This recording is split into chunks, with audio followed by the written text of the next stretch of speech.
Top quality और consistent performance के लिए सिर्फ सिल्वर पंप नाम याद रखना। સમાચારમાં આગળ વધીએ તો નર્મદા જિલ્લામાં પોલીસે હેલ્મેટ અને સીટ બેલ્ટને ટ્રાફિક ડ્રાઈવ શરૂ કરવામાં આવી।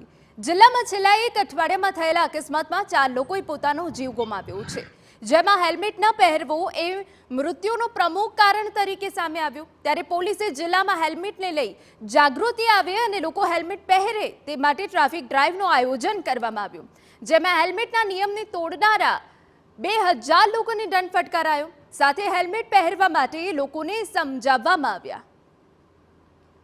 ડ્રાઈવ દરમિયાન છેલ્લા એક અઠવાડિયામાં નર્મદા જિલ્લામાંથી ટોટલ હેલ્મેટ રિલેટેડ અને અન્ય ટ્રાફિક અવેરનેસના 2000થી વધારે ચલણ કરવામાં આવેલા છે અને આપના માધ્યમ દ્વારા હું સમગ્ર જિલ્લાવાસીઓને અપીલ કરવા માંગુ છું કે આપના સુરક્ષા માટે, આપના પરિવાર માટે આપ હેલ્મેટને એક રૂટીનના ભાગરૂપે લઈ લો અને હેલ્મેટ પહેરીને જ દ્વિચક્રીય વાહન ચલાવો।